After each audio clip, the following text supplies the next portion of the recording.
ኢየሱስ ክርስቶስ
እናንተ ዛሬ የምትሰሙትን ይሰሙ ዘንድ ወደዱ፣ ሰሙ። የእናንተ ያዩ ዓይኖቻችሁና የሰሙ ጆሮቻችሁ የተመሰገኑ ናቸው። እኛንም ለእነሱ የበቃን አድርገን በቅዱሳን ጸሎት የከበረ የወንጌልን ቃል እንሰራ ዘንድ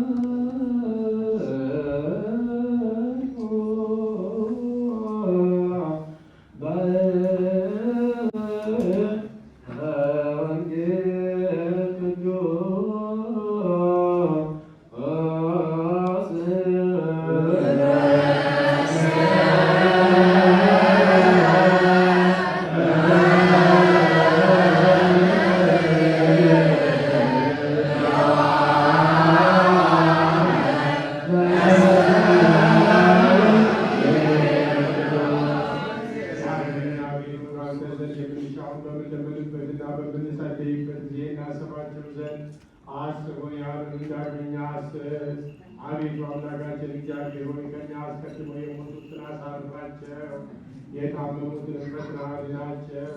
የሁላችን ሕይወት፣ የሁላችንን ተስፋ፣ የሁላችንን ማዳን፣ የሁላችንን ማስነሻ አንተ ነህና ለአንተ ምስጋና እስከ ዓለም ድረስ ትሰጣለህ።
ወደ ቅድስት ቤተ ክርስቲያን መግባታችንን ዘወትር በመፍራትና በመንቀጥቀጥ ከሚያገለግሉት ከቅዱሳን መላእክት ጋር በአንድነት ያድርግ። በየጊዜውና በየሰዓቱ ሁሉ ከሚያመሰግኑ ከቅዱሳን መላእክት ጋር በአንድነት ያድርግ። ዛሬም ዘወትር ለዘላለሙ። አምላካችን መድኃኒታችን ሰው የምትወድ እግዚአብሔር ሆይ ቅዱሳን የሚሆኑ ደቀ መዛሙርትህንና አገልጋዮችህን ንጹሐን ሐዋርያትን ወደ ዓለም ዳርቻ የሰደዳቸው አንተ ነህ። የመንግሥትህን ወንጌል ይሰብኩና ያስተምሩ ዘንድ በሕዝብ ውስጥ ያለውን ደዌውን ሁሉ በሽታውንም ሁሉ ያድኑ ዘንድ ከዓለም አስቀድሞ የነበረውን የሰወረውን ምስጢርህን የሚያስተምሩ ዘንድ አሁንም ጌታችን አምላካችን ሆይ ብርሃንህን ጽድቅህን ላክልን። የሀሳባችንና የልቦናችንና የምንጫብራልን የከበረ ወንጌልን ቃል በመጨከን እንሰማ ዘንድ የበቃን አድርገን። የምንሰማ ብቻ አይደለም እንደሰማን ልንሰራ ነው እንጂ ስለ አንዱ ፈንታ 30 እና 60 መቶውን ያማረ ፍሬ በላያችን ያፈራ ዘንድ የወገኖችንም ኃጢአት አስተሰርይ ዘንድ ለመንግሥተ ሰማያት የሚበቃን እንሆን ዘንድ